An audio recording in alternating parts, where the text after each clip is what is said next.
pleasure to introduce someone who needs no introduction.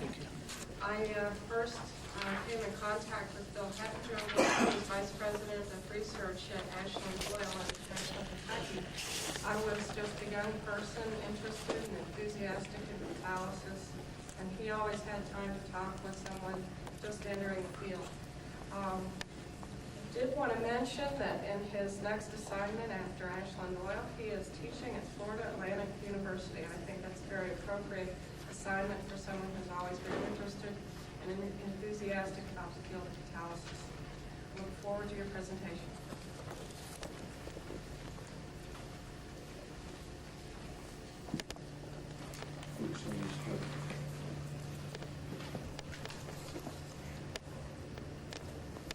Thank you, Phyllis. Since it's almost coffee break time, well, I'll just break now and you can just go.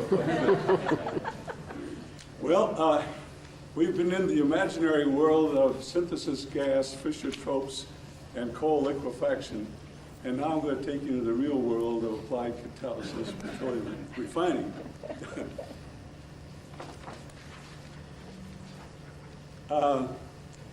Of course, I haven't been doing much research. I've been doing a little research down in Florida, but somehow golf and tennis interfered with some of my intensity of research. And it is a pleasure to work at the University of Florida Atlantic. It's a rapidly growing university. Frankly, I haven't been teaching much. I've given some lectures, but I have been trying to help the university acquire a PhD program.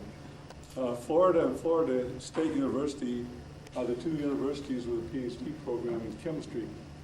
And it's very difficult for the other universities, as many of you here know, to enter that field. For example, I'm very well aware of the problem of the universities in Kentucky to get into a PhD program.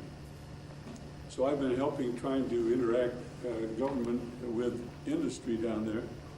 And one of my choice participants was W.R. Grace, and they were doing a great job supporting when all of a sudden they had this big blow up there the last few months. You're probably aware of it. But at any rate, I decided, since I wasn't doing a lot of research, but it would be nice to take this young group of people. I'm sure when someone mentioned World War II last night, they thought I had to come up on crutches to be there such a long time ago, a lot of young people. And I thought it might be well to kind of review a very exciting field, which is, in one sense is old, and in another sense is still growing. And it's like catalytic cracking. Every time you think it's reached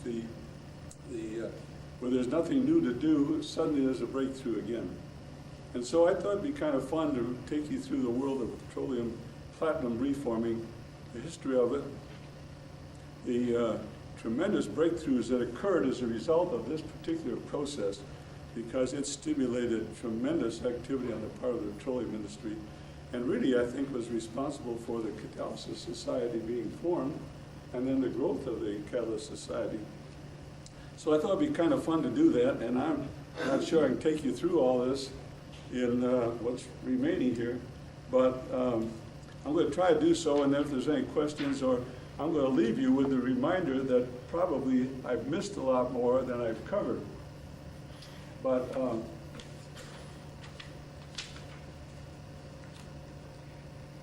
me get set up here so I can carry this thing out. Well, I think for those of you who are not familiar with, I'm going to have trouble with this again.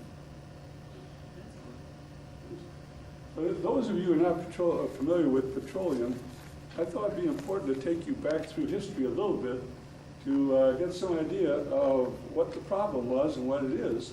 And I thought the first thing to do was to really give you some feel for what a barrel of petroleum really is, and why this reforming process came into being. If you look at a barrel of oil, there's roughly 25% in the initial to 400, another 400 to 650, 650 to 1,000, and 1,000 green F plus. And in this, the 400, 600 is heating oil, diesel oil, cracking stock for the catalytic cracking, and down here, lubricants and asphalt and a heavy fuel oil. But here for naphtha, this raw material has a very low octane number. And of course, when oil was discovered, the internal combustion engine and a little later, well, the diesel engine first and then the internal combustion engine came about. And this thing doesn't seem to work, it's shaking. The focus was really on the heavier cuts, and they didn't know what to do with the naphtha. And then along came the internal combustion engine before the turn of the century. And as time went on, they began to burn this light fuel. But what they found was that it was, as they tried to increase the power of an engine and increase the compression ratio, they found, to their surprise, that at a certain point in this compression ratio, oxygen or air fuel ratio, they got explosions rather than burning. And so as you increase the compression ratio, it suddenly reaches this point where bang, you got these explosions. And they began to realize that there were different fuels had different properties. And so they began to work on this naphtha cut.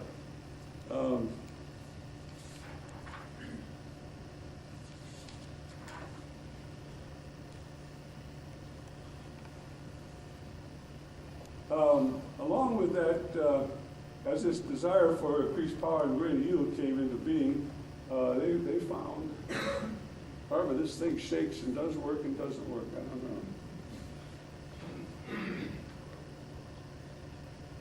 They found that one of the early discoveries was that they could make more gasoline. As they began to realize they wanted to get more gasoline and less use for other fuels, they discovered that they could use thermal cracking. And they could convert the heavier oils into some more gasoline. And the nice thing about thermal cracking was that it made olefins, and olefins have higher octane numbers than paraffins. And so that was a big breakthrough. At the same time, at the Ethyl Corporation, the people there discovered that you could add a lead tetraethyl to the gasoline and you got a smooth burning fuel again. And so these two were big breakthroughs, and in about 1927 or 28, Eugene Houdry, famous Eugene Houdry of France, and that's a whole world in itself discussing his career, discovered that he could treat acid treat clay and get pass his gas oil over this activated clay and get a high octane fuel. And he determined that he was doing that by putting it in his racing car and climbing up a hill, and he found that the better the conversion to high octane gasoline, the higher up the hill he could go, which is a pretty nice way of measuring octane number in a sense. And of course, only old Eugene Houdry would do it that way. He was a very wealthy Frenchman, and you know, he was something else. He brought that process to the United States. They couldn't push it into Europe. The Sun Oil Corporation and later Mobil got in and supported the work. And just at the very crucial time in the history of the world, as it relates to World War II and Adolf Hitler, a fixed bed catalytic cracking plant went on stream in 1938 and produces high octane gasoline. Of course, everybody got real excited about it, and suddenly there was an explosion of construction of these. And it came along just in time to meet the needs of the high-performance aircraft, World War II, fighter aircraft, and as you know, the Spitfires survived over the German Luftwaffe because of the higher octane fuel that they were using. A lot of it also came from alkylation, pioneered by our famous Herman Pines. And as a result, so there were three processes by the time the war came along: catalytic cracking, alkylation, and another process that was just getting its infancy was dehydrogenation. Now we know that we learned over time that branched paraffins, olefins, and aromatics give high octane numbers, but normal paraffins give a very low octane number. As a matter of fact, normal octane has an octane number of 0. On the other hand, a highly branched octane paraffin has an octane number of 100. And actually that ratio of determining the octane number of an unknown fuel was obtained by trying to blend a mixture of normal and isooctane together to get the same performance. And that's where the concept of octane number came from. So you see, it really goes back to chemistry. When you hear octane number, they're really talking about octane, the normal paraffin, C8 normal paraffin. So before the war, they began to work on, it was obvious that there were cyclic paraffins, naphthalene, and straight-run gasoline. They still had the straight-run gasoline on their hands, what to do with it. So they began to find that you could at least pass it over a dehydrogenation catalyst and raise the octane number by converting the C6 rings into aromatics. And the catalyst there was moly on aluminum. And so some of that started up just, I don't recall the time now, but before the war. And it was another source of high octane gasoline in Europe. I happened to be on the other side of the fence in Italy, and it was really sacrilegious, but we had these tufi rock huts. And it got pretty cold, and when you burn heating oil, you got soot in your chimney and you had to go clean it. So we would go down to the line and swipe a barrel of high octane gasoline and put it in our stove, and you didn't have any problem with soot. So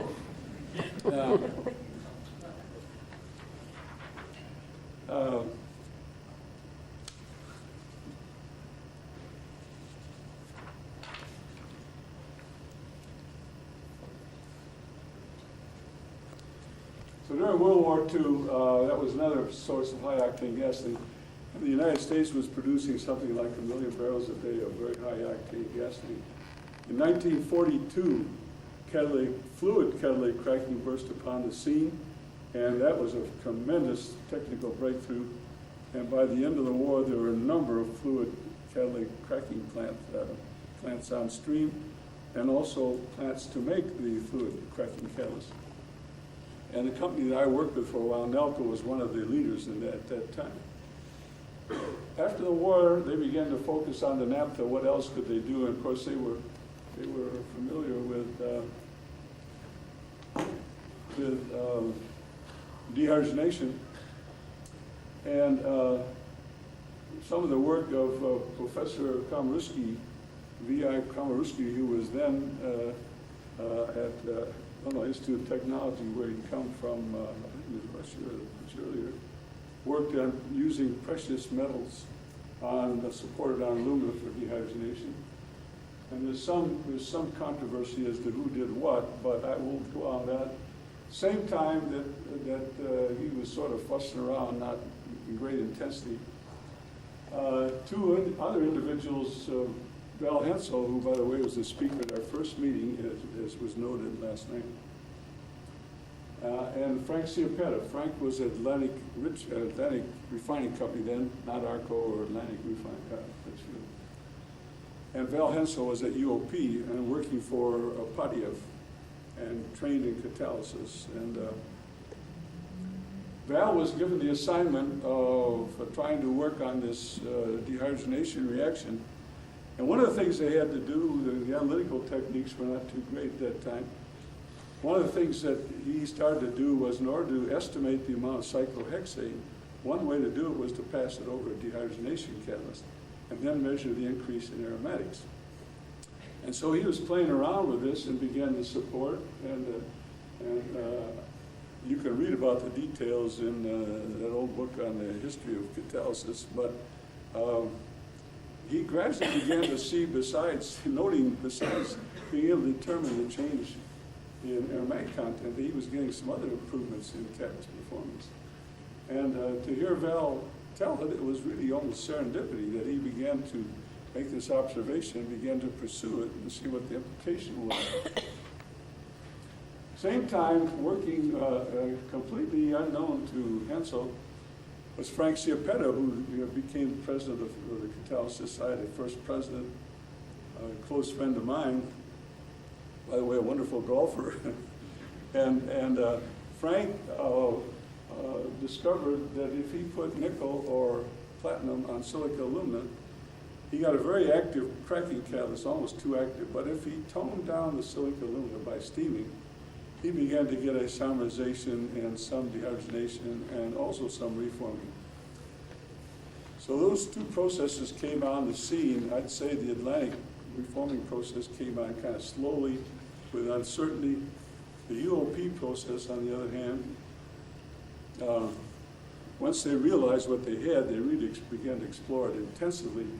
And within no time at all, they had pretty much established that platinum on aluminum and with some acidity in the aluminum matrix gave them pretty interesting reforming results. However, they faced coking. The life of the catalyst was short. And eventually they began to process at very high pressures with hydrogen. And as a result, they discovered and determined that they could prolong the life of the catalyst. So now they really had something very exciting because they could raise the octane number of this natural gasoline, which was, you know, a burden on the whole industry. Of course, Val tells a story. One day he was talking about his work, and one of his elderly associates at UOP came up to him and said, "Dr. Hensel, this is all great work, but do you realize 3% what it means, 3% platinum on aluminum?" And Val, I guess, said, "Well, he got the message, and he better start going down in platinum concentration," which he did. And ultimately, they got down to between 3/10 and 6/10 platinum, and still found that the catalyst performed very well.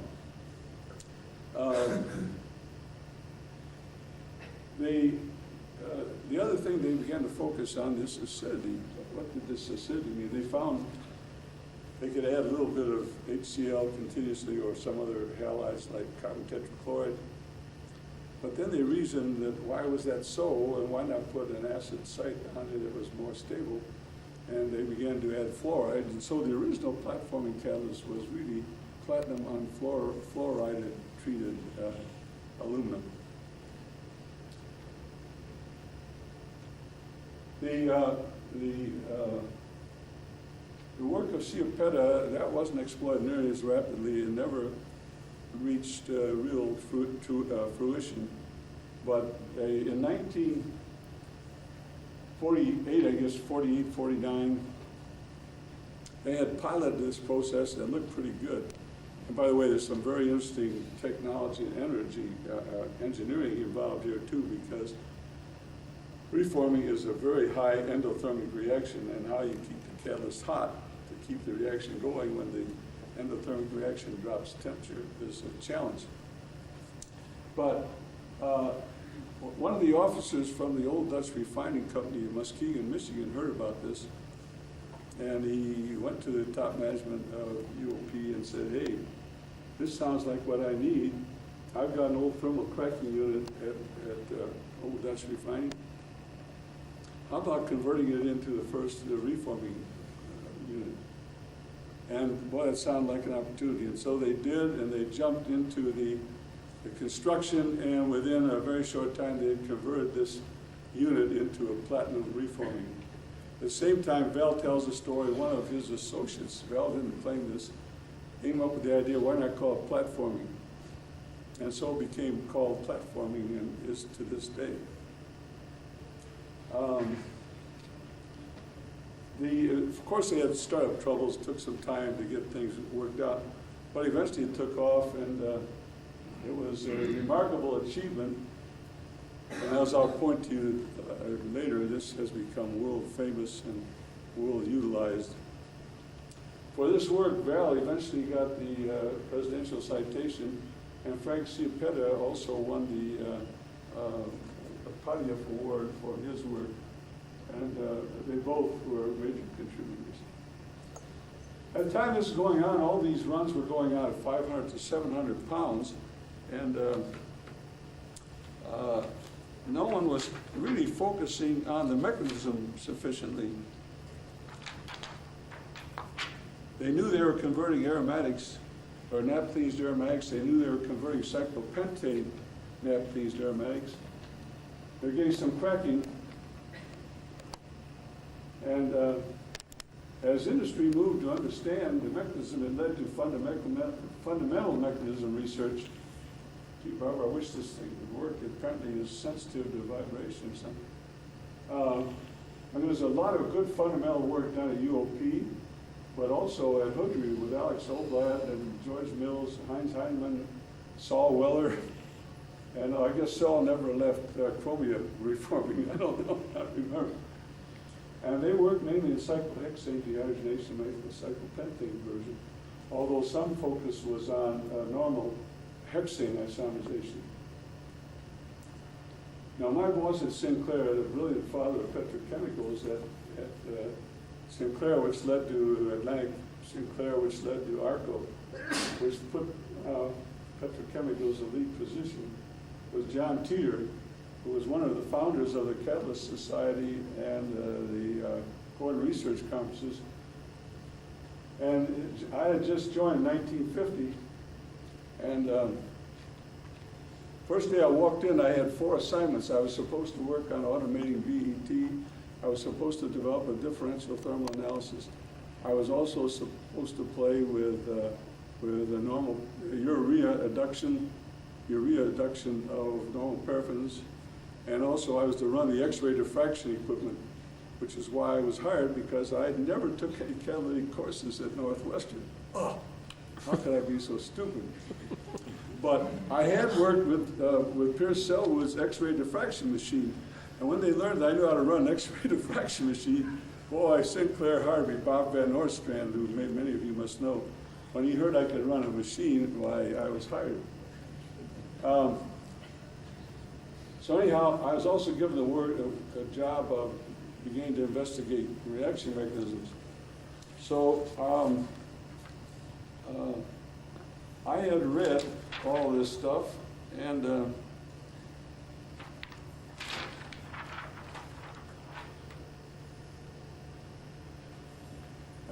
I decided to go to C7. I'd read a lot of Radil's work and dehydrocyclization with chromia, and I decided to go to, it was really serendipity, because I was really going to study isomerization and catalytic cracking. And so what happened instead was very interesting accident.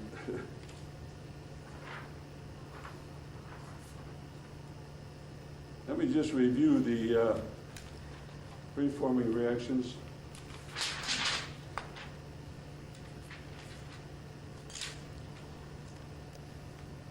You have the cyclohexanes going to aromatics with a big jump in octane number. You have the cyclopentanes being isomerized over platinum acidic alumina to the C6 ring and to the aromatic ring. With normal paraffins, you get isomerization, and what I began to focus on, strictly by accident really, was dehydrocyclization. And I found, to my surprise, I was beginning to make a lot of aromatics, and that's a very, very interesting reaction, because that really takes the paraffin to jump some up. I also focused on paraffin cracking. And by the way, the Hoodry people, I believe, were the pioneers of this. I may be wrong, but the pioneering of the idea of a dual site mechanism. And in order to get this isomerization, you had to first convert to an olefin. The olefin diffused to acidic site, it rearranged, then diffused back to the platinum was hydrogenated. And so there's a lot of intensive work done on studying that particular mechanism.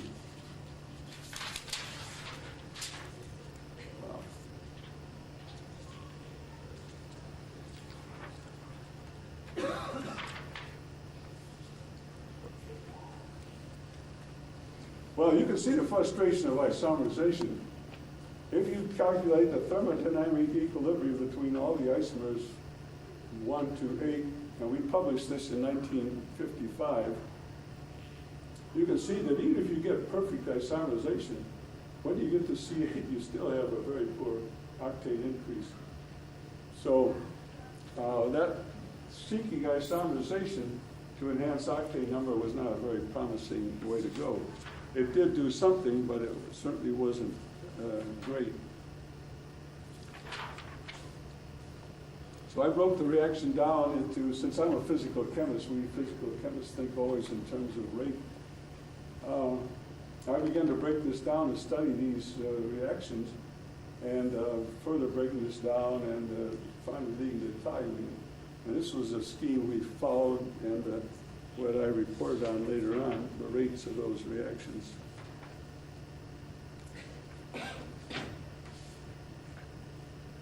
When we first studied conversion, this is simply disappearance of normal heptane. You can see that it's temperature dependent, obviously. It's not very pressure sensitive in terms of total conversion. And if one quit at that point, one would miss some of the important things that were really happening. By the way, I think it's impressive that as early as 1951, 52, we had complete analyses of all these products. The mass spectrometer was used then more than the gas phase analysis. But when I look at hydrocracking, you can see that it is pressure sensitive, as you would expect. Le Chatelier's principle: if you hydrogen plus a molecule makes two molecules, if you increase the hydrogen pressure, you should get increased rate.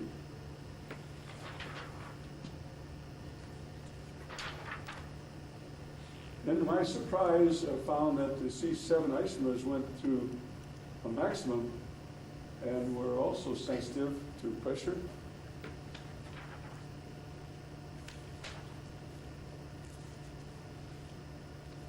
If you